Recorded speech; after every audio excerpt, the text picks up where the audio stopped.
sharpened. As you play against such good players, it hones you as a player. And this is something that you'll probably even notice for the people who are in the future and you're going back and you're watching day 1 versus day 2, the same players on the same decks. You're going to see them playing faster and tighter because they're just more comfortable on those decks. But we are going to head over to the table now. The players are getting shuffled and sleeved up. Let's get into it.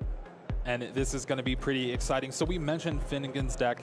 It'll be on the left for you there. And it is going to be Suicune.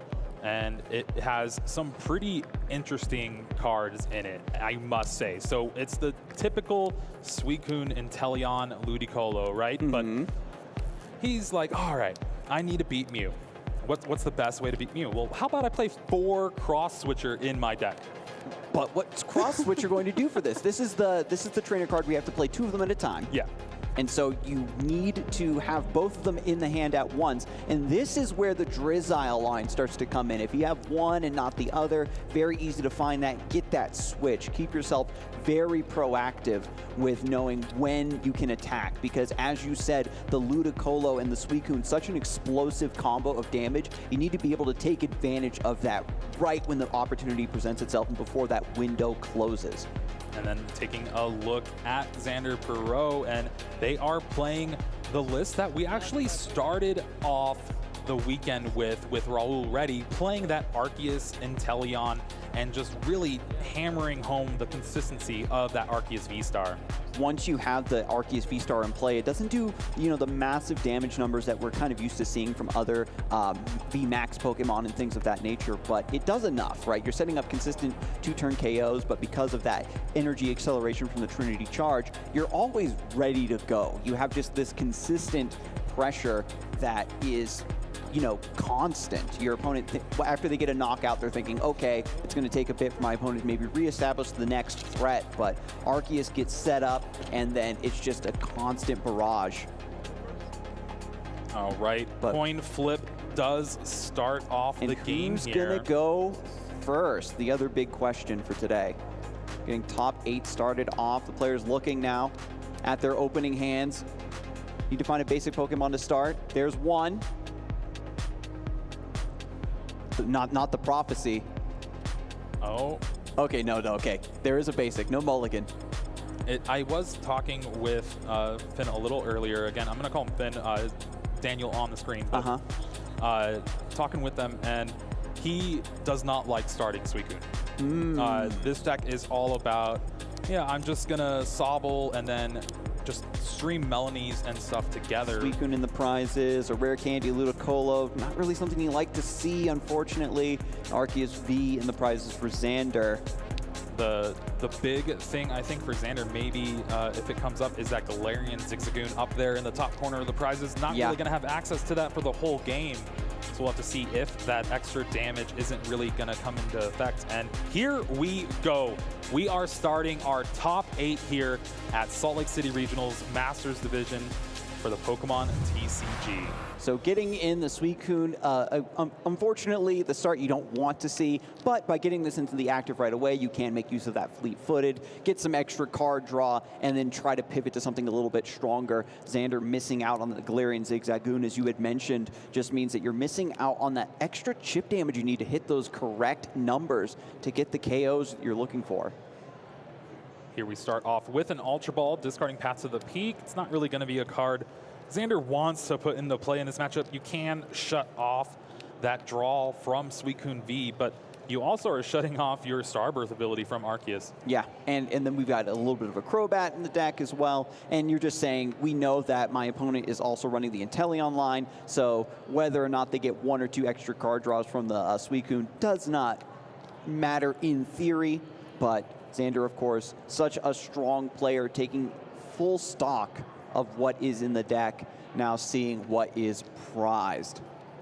This is something that's always impressed me, right, Jeremy? It's just the ability to look at a pile of 50-some cards and knowing which 6 are missing.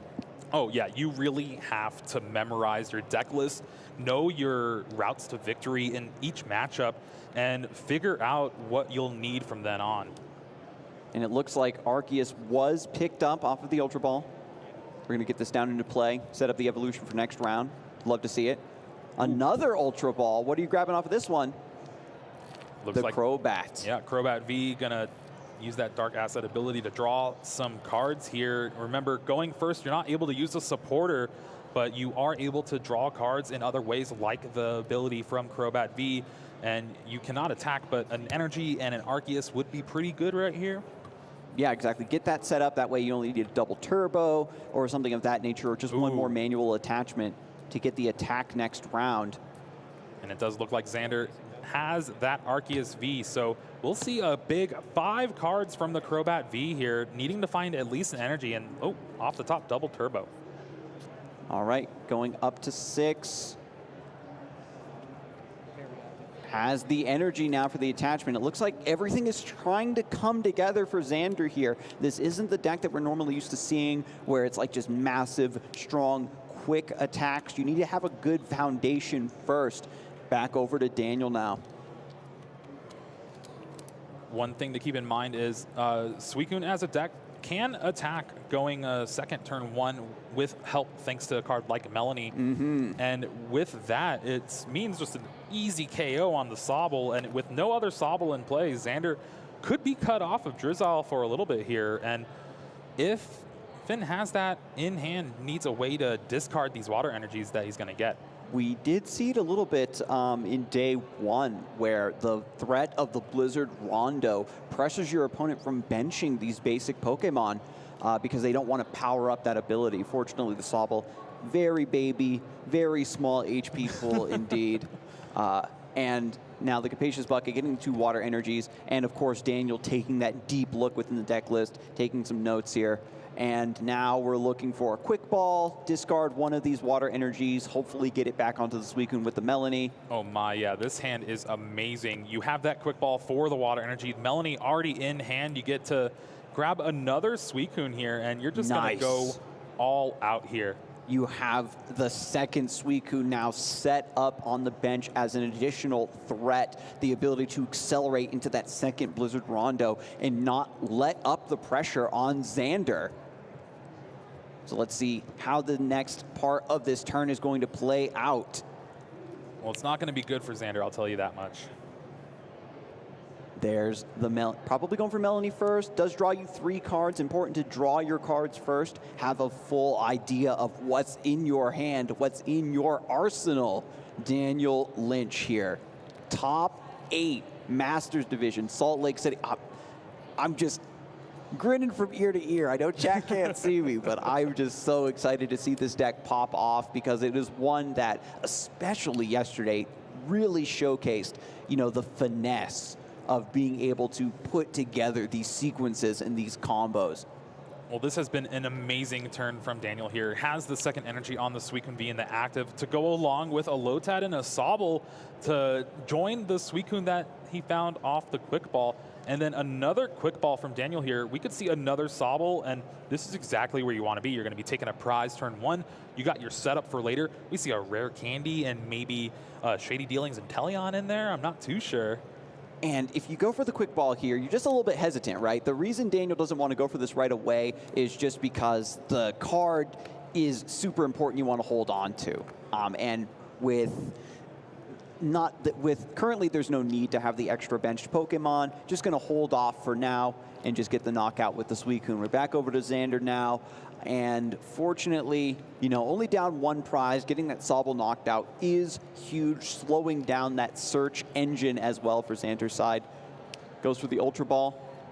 Needs to start digging. We could see a knockout here from Xander's side of things. You get the Arceus V-Star, and then with Starburst, you're able to find that Choice Belt to hit that 210 damage on the Suicune V. It has to be where Xander is trying to go with this, but you also want to find another attacker to get charged up, because if you think about it, if Daniel has the perfect hand, it's a Rare Candy Ludicolo, a Melanie, and an Energy away from getting a full bench knocking out. And that's just what needs to happen here. A little bit of hesitation, trying to figure out, you know, if I can't make this combo happen, right? The players are always having that plan B, that contingency. If I can't make that combo happen, that knockout happen, you know, what do I do instead? Do I just switch into this Crobat and send it up there as a way to buy myself a turn? But then you're down, you're gonna be down potentially 3 prizes. It's just not looking great here for Xander. Xander also has to keep in mind to play around Suicune's attack. You know your opponent can have that extra 100 damage out of nowhere from Ludicolo, so you really need to limit your bench and play really tight. And I think here that Starbirth is going to find that Marnie and already has the Path to the Peak in hand. There are some, you know, again, these older decks kind of creeping back into the metagame. You have to remind yourself, you know, how did I used to play this matchup? What's the proper line? How many things can I properly bench here? And I think you just have to take that risk. You can't let your opponent bully you out of getting your Sobble line set up, because then you're just going to fall further and further behind on getting those resources, in my opinion. So it looks like it was the choice belt for the grab, so that will allow Xander to take the knockout here, Path to the Peak and a Marnie. This is the game plan for Xander's deck. You have to stick this path, take a knockout, Marnie them, and then hope Daniel can't do anything later on. If we can Marnie Daniel into a bad hand here, then you buy yourself so much time to get reset up. And after the Marnie, you can potentially develop another Pokemon onto the bench and be the recipient of the energies from the Trinity Charge. And it does look like a Quick Ball in hand, I believe. And that would allow Xander to find another Arceus V to get things going. Arceus V set up already out of the gate with 3 energy means you just have to go for another evolution. The Starbirth proving to be such a powerful ability from this position so that you can get those 2 needed cards fished directly out of the deck and into your hand. All right, I think I'm seeing a little bit of the future here, but remember that Galarian Zigzagoon in the prizes? Yes. Up in the little top right corner? Well, Suicune V has 210 HP. The Arceus with 3 basic energy is going to do 200 damage. 10 damage short from taking a knockout on the V. Oh, you're putting it out there in the world, Only one choice belt in the deck. It's already on the active Arceus. So we're already seeing the makings of a long-term play. Xander is aware that the Galarian Zigzagoon is in those prizes and is going to start going aggressive here in fishing. Takes 2. Does not find it. And you can see sometimes that a deck that's normally not aggressive can sometimes take a more aggressive line when a key piece is in the prizes like that. The players are always open to these different lines and these different cadences that the deck potentially offers them. Second Suicune coming from the bench into the active spot. Yeah, right now Suicune is doing 120 damage. So with 3 more bench Pokemon and a Ludicolo, that should be enough. Capture energy coming through the manual attachment. Still, again, the hesitation here from both players is so important to note because they're constantly calculating all of these different potential lines of play. You need to do your manual attachment for this round, but what's the Pokemon you're going to get off the capture energy? We did see the Drizzile in Daniel's hand, so we could see even more searching through the list to put through a combo here, potentially trying to get that Ludicolo to come through. I was mistaken. I just am really bad at math. It's going to be 20 short because it does not count the opponent's active. So, oh yeah, it's really heads up play from Xander there, just limiting his bench, playing around the big attack in Daniel's deck, and we're going to have to see if he's going to be able to pull it out. There is 1 choice belt, so if he's able to find that with a full bench, get the Melanie, and get things going, we could see it, but that's a tall order. Yeah, I mean, with Drizzile, there is always a way to find these pieces, and you can't count them out. But you have to remember that Daniel can't mis-sequence this. With so many moving pieces, so many things need to go in the right order. Here comes Melanie, attaches the water energy from the discard pile. We're going to draw 3 more cards here. And now that Xander has the 2 Arceus V in play. He put the Sobble from the capture energy in hand instead. Oh, yeah. All right. So get that all sorted out first. Here is the Melanie attaching that water and 3 cards, big 3 cards. All right, so nice catch there. Just play that down, get that out of the hand. And with this, we're starting to see the makings of the combo come together. Again, we have that Drizzile in hand. Just also having to calculate, right? Daniel needs to make sure we're counting the bench. But what I was trying to say earlier was simply that Xander having the 2 Arceus V and potential V-Star in play, just kind of moving back and forth and swapping, means that you aren't as reliant on setting up the Inteleon line, where now that you've kind of done your due diligence here in the early turns, you can keep limiting your bench and it doesn't feel like you're cutting yourself off. All right, step 1 after that Melanie is Drizzile for Daniel here, and is going to need to find quite a few cards. Rare Candy, Ludicolo, another bench Pokemon, and the Choice Belt. So a tall order here. Path to the Peak, you're not allowed to use the extra draw card from the active Suicune, so really has to figure this out. Yeah, we see the Ludicolo in the deck, but we don't have a way currently to get it out of the deck. Can we get like Evolution Incense off of the Drizzile here? But we still have to find the Choice Belt. So it's just a matter of, since I can't take the knockout this turn, or if I'm not seeing the line where I can, what is the next best play? Do I just retreat the Suicune, send up a Sobble to buy myself another round, and then come back in with a rip-roaring Blizzard Rondo to just strike right back at this Arceus? Well, there is the 5th bench Pokemon hitting the board, a second Lotad, and still needs a lot of cards. Already has played the supporter for the turn. I'm not sure. Yeah, just the Blizzard Rondo for 160 damage, and not the best turn you'd hope for from Daniel there. Yeah, we've seen this time and time again, where the Arceus V-Star has a sizable enough HP pool where your opponent has to set up this 2-turn knockout, and this gives you the opportunity to use that double turbo energy to retreat, and then you're forcing them to have like additional resources like the boss's orders in order to close out the game, and you're just further keeping them out of the game with Path to the Peak. Well, finally, a second Sobble hits the board from Xander after that first one got knocked out, turn 1, and nothing really too much to speak of in hand. You got that Pal Pad to shuffle back a couple supporters. Marnie and the Professor's Research. Love to see that. We saw how important the Marnie was to this strategy. Getting rid of your opponent's hand, disrupting that combo. This Suicune deck needs to be able to gather the pieces after they went so much digging through the deck in order to find the setup, and wasn't able to have it come through completely to disrupt that with a Marnie, to have them start from square 1 to assemble another Suicune to get the crack back is going to be nigh impossible from this position. I think that Daniel Lynch, without any attackers in play right now, we did see a line on day 1 where a player was able to use just the Hydro Bullet right from the Inteleon. Yeah. And kind of boost that up with the Enthusiastic Dance. But of course, just taking a couple prizes there after knocking out that Suicune V. Yeah, still no Galarian Zigzagoon, but thankfully the Arceus with the Choice Belt was still able to clean up the Suicune there. But we could see maybe Daniel take a turn where you actually get a knockout. Xander doesn't have that second V-Star, so might not be able to take the knockout on the Suicune and go from there. But still a tall order. You don't have a Suicune in play. You'll need a Melanie. We might even see an attack with the Lotad and or no, Lotad can't even attack.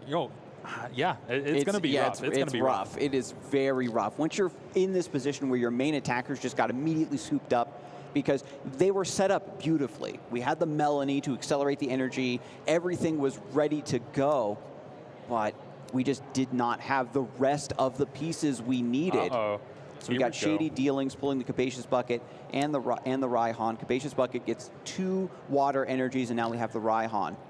So with the Raihan, it is the way for Daniel to be able to attack this turn and I believe take the knockout. No. Yeah, I mean, with the damage already on the Arceus, with potential for Rare Candy Yes. to Enthusiastic Dance here, we're also getting a little bit of splash damage onto that Arceus that's on the bench. Daniel Lynch could certainly work their way into a pressing advantage here. And with only single prize Pokemon in play from this point, Xander Pero is going to need to give at least 2 more turns in order for Daniel Lynch to maybe take that final knockout. And here, Raihan is just stocking up the hand, and with the Aqua Bullet, will be able to take the knockout on that Arceus, having 120 left, does 120 damage. And you get to soften up that Arceus V on the bench with a couple of damage counters, and hope it's going to be enough. You can set your hand up for next turn here, and you're going down to 3 prizes. You're going to need to take 2 more knockouts. It might be too tall of an order. All right, so here comes the level ball. Again, just you can see the persistence of this deck, right? Even when it seems like they're in a bad spot, they have so many options available because of the Inteleon line. And even in this awkward spot without Suicune, the star of the deck, you're still able to pivot to something else. And Daniel Lynch playing a deck like this, the Tier 2 hero, as I said before, back against the wall. This is where the exciting moments happen, Jeremy. So I'm not counting him out just yet. Don't let him say you said Suicune was Tier 2. Yeah, he's gone like 6-0 against Mew this weekend. It's pretty good. Here is the Shady Dealings grabbing that Evolution Incense, and things are building up. You already have that knockout. Get that Evo Incense for the Ludicolo maybe next turn. You need the Melanie, Suicune, few of those things, and it might get there. Yeah, whenever we're seeing these combo turns come out of the Suicune Ludicolo, there's always 1 or 2 cards that are missing to kind of put the whole package together, but the chances of getting them, having everything fall into place is surprisingly high, right? It didn't come through the last time where we were missing a couple pieces to get the knockout with the Suicune, but now we have the 3rd Suicune V hitting the bench. That is so scary. You saw Daniel just really not wanting to play it down. Gets the Ludicolo out of the prizes. Oh, that is big. So now we can get another knockout. Daniel Lynch on 3 prizes. Even if this Arceus V-Star does go down, it's only giving up 2 prize cards. You got to find 1 more snipe. Adam, what Arceus V-Star? That is an Arceus V. There's He's a couple little Arceus V in hand for Xander, and I believe it's just a boss's orders. It looks like maybe the level ball. So level ball does find Drizzile. The hand is live. I thought it was just completely useless. All right, so level ball for Drizzile. And then Drizzile finding maybe an Evolution Incense to get the V-Star into the boss's orders. We've got 3 energy on this thing already to go with the attack. We can boss up that Suicune V, and will that be the finisher here in game 1 for Xander Pero? Well, with the Galarian Zigzagoon prize, Xander is unable to take the 1-hit knockout on the Suicune V, but it does open up a situation where just another boss next turn, or even just it's the best attacker for Daniel right now. So if you deal that much damage to it, there's not going to be any free bench space unless the scoop up net's coming out, and you kind of just have to think you're in a pretty good position. Exactly. With Daniel Lynch still, again, in a sort of an awkward prize mapping with needing to take 3 prizes, you are able to buy yourself another round if need be. And we've already, again, you had mentioned it way earlier, without that choice belt, getting the 1-hit KO is not going to be the answer here. But Professor's Research was the grab off the Shady Dealings, so it'll be interesting to see if Xander decides to bench one of these Arceus. I think might as well, right? Your opponent's either going to get the 1 shot or they aren't, I think, at this point. Research discards the other 2. Going to draw a fresh hand of 7. And now you are fully loaded. Oh, Xander reevaluating the line. Is that a big charm we see? That doesn't matter too much, but I spy with my little eye that quick shooting Inteleon. It is there in the deck. That is one way to actually get the extra damage over on the opposing Suicune V, but having to discard a boss's orders from the hand with that Professor's Research, and looking at these 7 cards, I don't see an Arceus V-Star. missing out on that big attack. So important here when you have the potential for a victorious line and you can't take advantage of it. Xander's just going to take the opportunity to fully evaluate the exact situation. Do I have to press my luck here? Can I take a riskier line, or do I have to play it safe? Do I have to pass back? Because if you give Daniel Lynch the potential to pop off with this final Suicune here on the bench, with the fourth one being in the prizes, this could turn the tide massively on this game. And here we see Xander just desperately filling the bench now. You kind of have to. You need more resources here, and having the second Sobble down does turn on cards like Level Ball to find the Drizzile and get some other cards to help out. But wow, this Professor's Research was terrible. These 7 cards are not helping Xander at all. And we've seen so many strong Professor's Research. It's to see the pendulum swing to the completely other side. Just going to go for a swing here on the Inteleon. Yep, 130 damage. Not enough to take the knockout. The Inteleon has 160 HP, so still sticking around. But this is the opening that Daniel needed here, and will he capitalize on it? Even if you are able to put the pieces together and get the knockout, you still need one more prize. And that's what makes this so awkward for Daniel Lynch, because you need to like essentially expend one of your big combos in order to swing through, and then Xander still has an opportunity to jump back into a dominating position. Both lists, I think, are demonstrating how intricate, right, these setups can be with the Inteleon line, having access to so many different options and trainers at any given moment. It's definitely a lot to take in, and somehow, you know, it's only been a few minutes here in game 1. There's still going to be plenty of time for the rest of these games to go down in the set. Somehow, I mean, it's been like 20 minutes. No shake about that. This game has gone on a long time. Top Cut does have an extended time from the usual 60 minutes you have to play. And here we see that Evolution Incense finds the Shady Dealings Inteleon yet again. The reason why Finn's deck is so powerful is the fact that you just play these Inteleon. You don't play that quick shooting one. You're able to attack with it like we have been seeing right now. And the fact that you need all these trainer cards, there's so many moving pieces. When you can search for 2 of them with 1 Pokemon, it's insane. Yeah, and you don't want to, exactly, you don't want to be ever in a situation where you need the Shady Dealings Inteleon and you have the quick shooting one instead. Repeatedly, the quick shooting Inteleon we've seen has always been the backup plan, the fail-safe.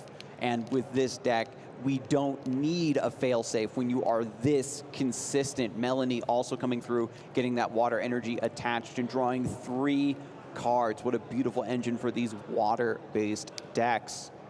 So now, even more options available to Daniel Lynch. Going to reevaluate the board, going to reevaluate the hand, and see what the proper line is. We have yet to see the rare Candy Ludicolo come out. It just hasn't been the right time.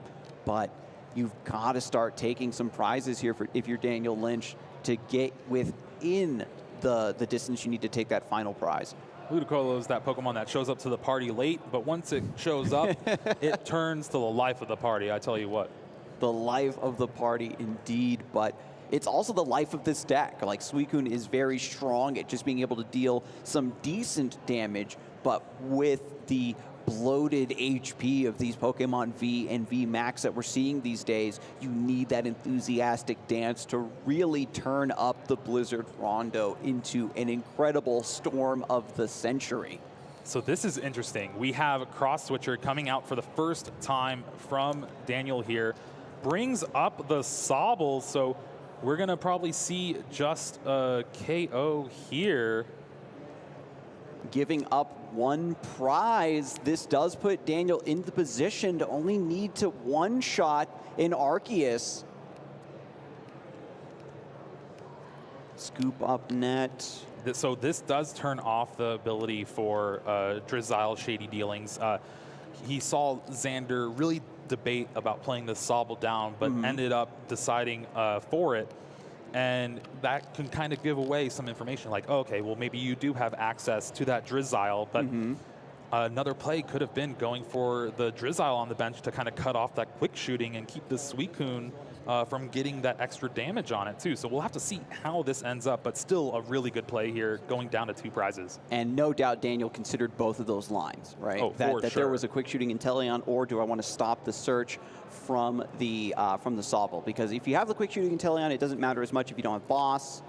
Oh, here we have the Echoing Horn, bringing back the Arceus V that was knocked out earlier, and now there is a full bench in play. There's no playing around it for Xander here with that Blizzard Rondo, and it's all going to come down to these next 2 turns. These next 2 turns are make or break in game 1. The players know that this is going to be a best of 3. They might have a little bit of leeway, but being up that first game gives you such a massive advantage because you can dictate the pace of the second. You're keeping your opponent under pressure, and if you know that the game is not going your way, you know, you're forcing your opponent to be the one to scoop, or you just scoop immediately because you can take so much more time for that game 3 since you're already up that 1 win.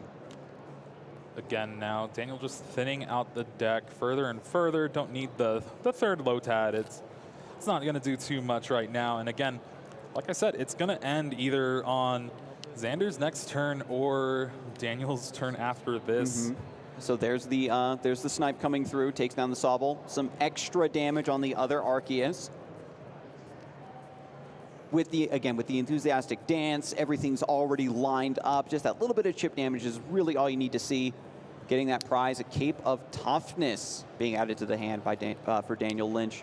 Really wish he had that during the turn to get that Suicune just bumped up a little more on the HP. And this is going to be the turn for Xander here. Brings up the Drizzile. You have that quick shooting Inteleon. Needs to find the Arceus V-Star and a boss's orders to take this game this turn. And we'll see if that is what can happen. Searching through the deck here with the quick ball, just looking through the deck, seeing what is left in there, getting a proper understanding of the percentages for these draws. The way Xander's playing it, I'm not sure it's in the cards here. You don't have any source of extra draw, especially with the Path to the Peak in play, no buy barrel in sight.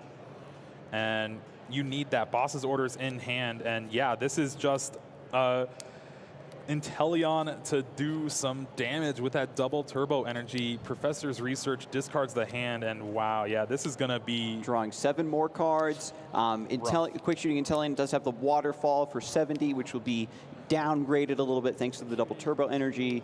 But just dealing 50 more, is that enough to knock out this? Oh, it does. The other Inteleon? Does definitely do enough to take the knockout. Inteleon only has 30 HP remaining.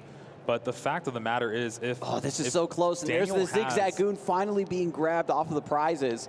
Yeah, Daniel has the Inteleon in hand with Shady Dealings, so can go fetch the boss's orders, and with just a rare candy Ludicolo, could take any of the prizes. You can even just take the knockout on the Crobat. And ooh, Shady Dealings for 2 gets the cross switcher to bring up the Crobat. I keep saying boss's orders, but there's no boss's orders in this deck. It is all cross switcher here, and just the rare candy Ludicolo. Oh, wow. Let's go. The cross switcher. Its boss is written on one card and its orders written on the other card. You got to find 2 halves, and that is so exciting to see because, again, that Shady Dealings Inteleon allowing you to get 2 trainers makes the cross switcher that much better of a combo because you just naturally draw 1, and then you can very easily use the Drizzile to get the other half. You get that powerful switch, that gust effect, without giving up your supporter for the round.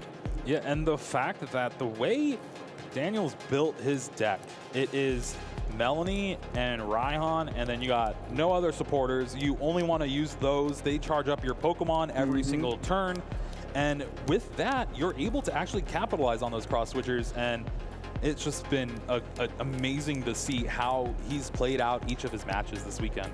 The ability to build your deck in such a way that you can avoid running what is considered to be such an important core card to a lot of TCG decks like this in the Pokemon card game is just chef's kiss, I think is what I want to say here, is having that additional upside of being able to have a powerful effect, plus again your supporter. And now going into game 2, Daniel's feeling himself, right? That came down to the wire, don't get me wrong, that was very close. That came down to, you know, one or two missed cards at an opportune time to just immediately swing the game one way or the other. But now, going into the next game, we could see that Suicune come down early, but with the cape of toughness, and suddenly it's a whole different ball game.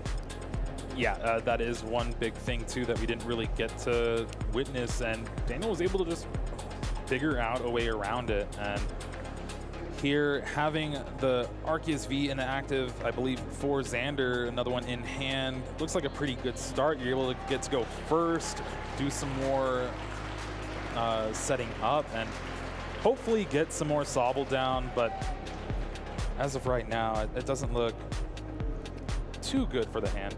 Yeah, so players are now off to the races. Game 2 in the first round of the top 8 here in Salt Lake City. Daniel in a position to take this down in a clean 2-0. If we can put it all together to scoop up next, being prized. A lot of versatility and recycling of these Sobbles off the table right now. But getting the start they wanted, you talked about it before, that the Suicune start was less than ideal. Getting the Sobble in play right away means that you can set up for the keep calling. And here we go. Level ball to start things off for Xander here. He's going to find a Sobble. It's what you want. It's good to get into play early. And as long as there's an energy, that's really what Arceus wants to do in a turn. And we're going to have to see Daniel have a pretty good turn, probably ending in a quick calling too. In game 1, Xander did a really good job of still squeezing a lot of value out of the deck without needing to flood that bench with the Sobbles and the Inteleons. Was only using one, pretty much had 1.5 in rotation at any given time, trying to limit that damage as much as possible. And it paid off. Again, it came really down to the wire. And I'm wondering if Xander's going to stick to the same strategy and just try again, or if kind of getting a little bit of a taste of how this matchup is really going to play out, if there will be a shift here in game 2. Well, now after having that game 1, you also have to play around the echoing horn later on in the game. Yes. You have to be really careful because that's just an extra damage for Daniel there if he needs it. And finding the Sobble off the level ball, Xander knows what's prized. You see those 2 Path to the Peak prized here? They could probably stay there. You don't really need those. One is going to stick for the entire game. Daniel does not play any sort of stadium whatsoever. And so with the Sobble hitting the bench, another Arceus, this is a very stable foundation, right? This deck doesn't just wants to be very slow, methodical, and get set up. As long as Daniel doesn't explode out of the gates with an incredibly powerful turn, Xander's opener here, even though it wasn't flashy, is the makings of a solid line. Flashy, solid though, I'm not too sure. No energy in play does mean the one of Melanie might have to come out from Xander for next turn. So that means Daniel has a little bit of time to get set up here. You can energy on the active and quick calling for all of the Sobble in your deck. You have a Lotad in hand to go along with it. And who needs Suicune, right? You already have a Melanie in hand, so with retreating that active Sobble, that puts the water in the discard, and that's exactly where Daniel wants to be. And it looks like that is going to be the case here.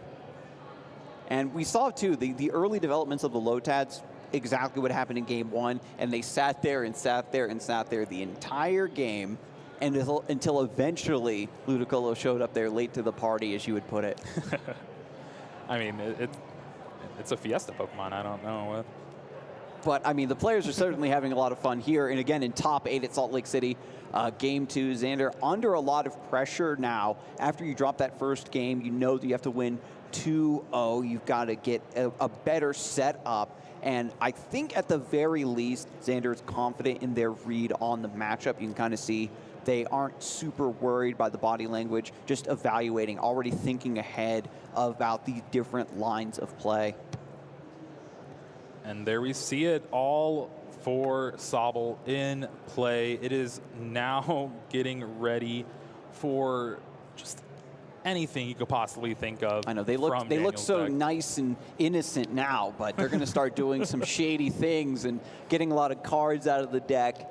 And at the very least, with 2 scoop up next prize, Daniel's not going to do anything absolutely ridiculous, but still a lot of deck thinning and card draw on the horizon for Daniel, and we'll see what Xander can make happen. Another awkward hand here, discarding a boss's orders. One is in the prize cards as well, I believe, and not having the ability to discard a water energy does not turn on the Melanie in hand. That means you're going to probably have to play a different supporter to try to draw into some cards, and really just needs to find a double turbo so you can get any energy in play. I mean, with this setup here, getting the Bidoof, the Industrious Incisors, it's a very rare occurrence, I think, so far, that the tech has lined up and properly shown up on the bench. But when it does pay off. We know that, again, this Suicune deck is very combo focused, needs to get set up before it starts to take those really big hits, and this is going to give Industrious Incisors a chance to get more value, I think, than we've seen in any other matchup so far. Oh, no. Okay, there is a professor's research, so I was worried there for a second Xander was going to pass the turn, but being able to draw a new hand, needs to find energy yet again. Does find the V-Star, though. There's the double turbo. We could see the V-Star on the bench. V-Star on the bench, Starbirth, make it all come together. Get the double turbo on the active, maybe, and charge up that way. Unfortunately, did put the choice belt on the active, but here is a level ball, so Drizzile is now live. So even when things were looking awkward for Xander, making the pieces come together, the supporter for the turn, Professor's Research already used, but still so many more options available thanks to the Intellion line. Looking at the hand, there is the Path to the Peak as well. You got the Crobat V, so we could see a little bit more digging here, but I'm not too sure what Xander is going to try to go for. You kind of already used a supporter for the turn. It's going to be impossible to charge up Trinity Nova. You're just going to probably have to go with the Trinity Charge here. Still good, but it's slow. Exactly. It's a slow play, and Xander is in a position where you would rather not be forced into a position like this. And it essentially all comes down to what Daniel's hand quality looks like, right? You're like, if they can't capitalize on this slow tempo turn, then I can make it out of the woods, stabilize, and then truly get my engine online. Evolution Incense is the card off of the Drizzile, finds the Arceus V-Star. So we will perhaps see a Starbirth as well. And then 2 more cards need to be found to really tie this turn together. Maybe another Sobble for the bench. And we can see every time Xander puts a Pokemon on the bench, they're mentally calculating that Blizzard Rondo. Daniel with the extra bonus of playing a deck that forces your opponent to do extra math. All right, so we do see both the Arceus V-Star come down for Xander, so there's not going to be an attack this turn. And just the double turbo on the bench. Pass, holding the Starbirth, saving it for the opportune moment. A lot of players like to use it right away in order to get 2 great cards to set up for the next round. But again, you know your opponent's not going to wall you out with Path to the Peak, so you're just sitting there, and you're going to save that Starbirth ability that you can only use once per game for getting the 2 perfect cards that you need, right? That Galarian Zigzagoon, Boss's Orders kind of combo, potentially. Now, if Daniel does have everything, this can be an amazing turn, all right? So you have the Quick Ball for Suicune V. You can retreat the Sobble and get that water in the discard. You have Melanie in hand, so that's already the energy on the Suicune. You have the extra draw from Suicune. You also have a Level Ball in hand for Drizzile. Rare Candy is the Ludicolo in there. And with a second energy, that's just a clean 280 knockout. That's a clean knockout. It's going to put you right back into the saddle here. After again, the Sobble keep calling, a very slow setup, the potential for the Suicune list to just explode suddenly is what is to be feared, and this is what Xander did not want to see after being forced to take such a low tempo turn. Suicune V using that fleet-footed, getting one extra card. The water energy off the top. The Jeremy Jalen prophecy all coming together for Daniel here. Another level ball off the top, it seems like. So that's another Drizzile if he chooses. Oh, no, maybe a quick ball. So many strong pieces in the hand. If you do have the quick ball, you're worried about what you want to discard, and maybe you leave yourself in the lurch at a later turn. Okay, so I'm trying to think. One play that is actually very good with this deck is being able to rare candy into the Shady Dealings Inteleon, but it looks like Daniel is opting just for the Ludicolo here off that Evo Incense. Wonderful. So it looks like the pieces are indeed all coming together. But yeah, you're right. The rare candy to get the Shady Dealings Inteleon to draw 2 more cards, also have access to that Hydro Bullet in a very, very tight spot like we saw in the first game. Enthusiastic Dance boosting the Blizzard Rondo. I better see all y'all dancing at home. That's just what I'm saying. Yeah, let's see it there at home. And there is the knockout. 2 prizes taken. Insane turn from Daniel there. Game number 2. Daniel is 1/3 of the way of closing out this first set of top 8 here at Salt Lake City. You know they're feeling good. This is the part where your heart's starting to beat a little bit faster. You're rubbing your hands together, salivating. I need this win. But Xander, on the other side of the table, still remaining very cool, very calm, finally gets the B-roll, has the Industrious Incisors to get more card draw. It's super unfortunate, though, with the last turn and then knockout on that active Arceus V-Star. That had the one Choice Belt on it. Yes. Choice Belt's the way you can actually take consistent knockouts on Suicune V. Without it, you're going to need a bunch of headbutt tantrums from Galarian Zigzagoon.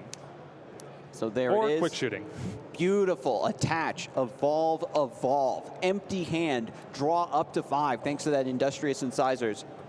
I don't think he got there, though. That hand does not do anything of the sort. There's Big a scoop charm. up net, but that's not going to do it here. 10 damage short. No way to get that Galarian Zigzagoon out. Oh, Yeah, no, you still because got the Starbirth ability. Never mind. Starbirth, okay, that's there. The double turbo energy. Also nerfing that damage a little bit, needs to be offset. So what's the grab here from the Starbirth? Zigzagoon, scoop up net. Marnie,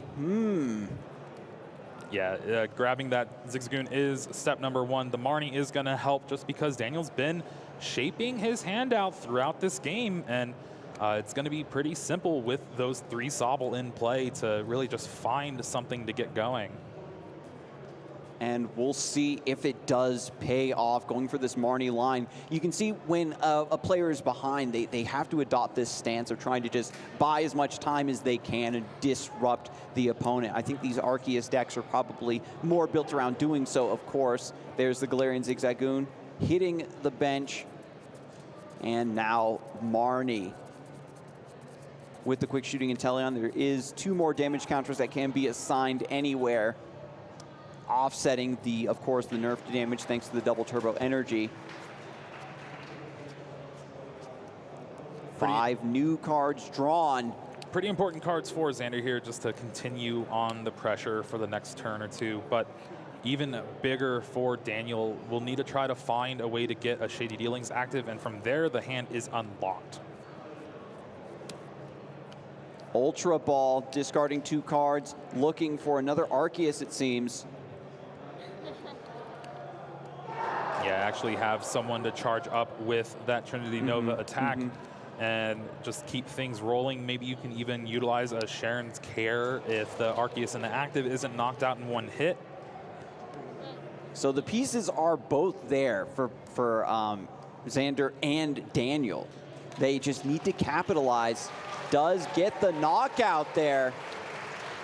Everything came through with the Quick Shooting with the Galarian Zigzagoon. No Cape of Toughness on that Suicune. No Cape. Only 1 water in the deck, though. It's still good. There's plenty of double turbo energy left. And with this, Xander goes down to 4 prizes to Daniel's 4. we'll just have to see how bad that Marnie affected his hand. And here it is, one off the top, plus what was gained from Marnie. Can we put together another big swing to strike back at Arceus V-Star? An early advantage seemingly evaporating if Daniel can't turn this one around. Now, I did see a Drizzile in hand, so that will be able to Shady Dealings for another card to keep going. Maybe something like an Evolution Incense to get the Shady Dealings Inteleon, to get 2 more cards, and maybe some Scoop Up Nets. You need a Marnie here. Or not a Marnie, a Melanie. All right, so we've got Suicune on the bench. Drizzile searching now, trying to put the pieces together. Another Melanie, getting the attachment. Beautiful. The setup is here. Taking another quick look through the deck before the shuffle begins, just to see, okay, what am I hoping ends up as the top 3 cards here? What do I want to draw off of the Melanie? You attach that basic energy from the discard pile onto a Pokemon, and then once you do, you draw 3 cards. It's been so important for this deck and many others that we've seen throughout Salt Lake City's broadcast. Yeah, really just being able to surprise an attacker out of nowhere most of the time. And with, oh wow, I just got a glimpse of Daniel's hand. There's the Evolution Incense in there as well. So Inteleon is not too far away, or just the other, some other stuff. And oh yeah, so you're always, it's like just a arm's length away from any card that you would want in this deck. And when you have access to almost your entire deck at any given time, you do have to be very analytical, right? Yeah. You get caught up in the weeds of analyzing every potential possible line, but I think that Daniel has demonstrated the ability to zero in on the winning line, and the cross switcher is indeed found. Yeah, this is very needed. There's no Lotad in play to evolve into Ludicolo, so cross switcher is the one way for Daniel to get some prizes on this turn. You never really want to attack into that Arceus just because of the Sharon's Care. So here we see Fleet-Footed yet again, finds another energy, so that's very big here. And I believe he's just a little bit shy. A Choice Belt. Yeah, needs to find that Choice Belt, needs to find just a little bit of a boost. Shady Dealings Inteleon. Whichever one wasn't evolved this turn. Yeah, it's one or the other. They're like, okay, yeah, you're good. Shady Dealings Inteleon, still looking for it. Trying to find perhaps a Scoop Up Net here. There's 2 in the prizes, but how many do we have left over? Just 1. Just so, 1. Really gonna have to prioritize that to the max. And still, again, maybe that Choice Belt to creep up the damage a little bit more. As we get into the later turns, right, of this game, the decks get thinner and thinner. And so every time the player is searching, they're looking to see what is remaining, sculpting and adapting their game plan as those cards become more available to just natural top decks. So Scoop Up Net and Choice Belt, excellent choices. You called it. Yeah, that Scoop Up Net is going to be great at picking up something like the Inteleon or the Ludicolo here. All right, going to get that back in the hand. Has to re-establish the full bench for the Blizzard Rondo to get the knockout here on the Arceus V. It has not evolved yet, so still is within the proper range now, especially with the Choice Belt. There is that Drizzile that was picked up with the Scoop Up Net, so another Shady Dealings from Daniel here. Maybe finding a Lotad with something like a Level Ball. Just try to threaten another big Ludicolo knockout, especially since there's no other 2 prizers on the bench except for that very big Arceus V-Star with that big charm. And once Daniel does take this knockout, the 2 prizes grabbed are suddenly Scoop Up Nets, and the deck just explodes with value. The ability to send these Lotads and everything and these Sobbles right back to the hand, get those evolutions and those Shady Dealings reapplied onto the bench means that you are just accelerating even further into every single card you need to put these big attacks together.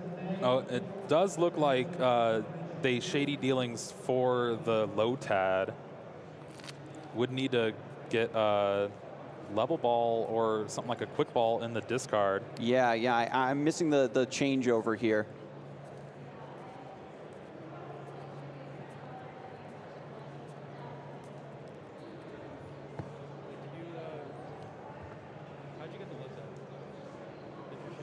So we just need to see one more card, I think, enter the discard pile. Glad we were able to catch that this time. Yeah, there it is. Yeah. You're doing so many things in a turn. You're just shortcutting everywhere you can. But these are the important things to go through, especially in top 8. Yeah, so fortunately, we were able to catch that before anything ridiculous went awry. And of course, a lot of our eagle-eyed viewers as well, no doubt, were yelling at their screens. We know. So, big shout out to them, of course, for showing up and also, tuning into the broadcast, because we wouldn't be able to do any of this without our wonderful audience today. So big shout out to all of you at home. And with that turn, it's finally over. Blizzard Rondo takes the knockout on that Arceus V. And now Xander is left with just the V-Star charged up, but quite a field. You have that quick shooting Inteleon, you got the Bibarrel, and then you got that Galarian Zigzagoon. Maybe a scoop up neck can help deal some extra damage. And with Arceus V-Star potentially hitting the active, trying to go for a KO on this Suicune, you just have to pray that somehow in a deck that's known for the ability to search out every little thing, that they don't have the next Suicune in line to get properly accelerated. The combo of the Melanie plus the manual attachment means that Daniel can just come out swinging. There is no setup. It's just suddenly this Pokemon V is in play. It's in the active. Oh no, where did my active go? Oh, wow. You even see Xander had the Sharon's Care in hand. If the cross switcher didn't come out, it was going to be a brutal turn for Daniel. And with the hand, you can maybe thin it down 2 cards and then Industrious Incisors for a couple and see where you go from there. But needs to find a scoop up net to be able to take the knockout on the active, and that's step 1. Everything is on the line for Xander. There's no potential for a scoop here. They have to win this game and take it to a game 3. So every possible out will be calculated and played too. Such a storied player, such a veteran of the scene, of course, is going to be playing for every possible opportunity here. All right, Quick Ball was found off of the Industrious Incisors. If the Crobat is still in the deck, that's an option to draw more cards. You are filling your bench up even more, though, and that's really scary. It's also another 2-prizer to put down. Quick shooting comes on to the Suicune. 2 damage counters. We have Big Charm that offsets the double turbo energy. Quick Ball trying to find the answer here, thinning through the deck. What can Xander possibly get, though, in order to take down this Suicune? It doesn't have the Cape of Toughness on it. So I think that this would be a knockout with the Trinity Nova. No, it's still 10 short from the double turbo. So really, we have to find a scoop up net for this Galarian Zigzagoon. And with that, I don't think it's possible. The hand is just a couple energies and that Charon's Care. And with that, the Trinity Nova, you can take the knockout and then clean up the Suicune with the quick shooting, but you're not going to get another 2-prizer from Daniel next turn. The bench is already full. They have that Shady Dealings Inteleon in hand and another Evolution Incense to go along with it. Oh, no. I think this is going to be the knockout and the game here. Yep, Ludicolo being grabbed off of the Evolution Incense. There's the rare candy, Ludicolo. And that is it. A 2-0 from Daniel here in top 8 of the Salt Lake City Regional Championships, bringing it down with a deck that no one thought it could. Yeah, what a fantastic start. Back-to-back victories. Yeah, Daniel's been doing it all weekend long. Cross switcher putting in a ton of work there. And then, of course, Ludicolo just showing up to the party saying, I'm going to do an extra 100 damage every time I show up. Beautiful. And that just gets across the finish line again and again. Now moving into top 4, I know the only deck he was really worried about was the Jolteon deck that bubbled at 9th. The Jolteon, so not clear making the path cut. maybe to the regional win here for Daniel Finnegan Lynch. And when your natural predator is knocked out of the bracket, you are so happy. It's potentially smooth sailing from here. Any tight spots that potentially hit that Suicune deck, you were able to finesse your way out of them with that cross switcher combo with all of the shady dealings. The shady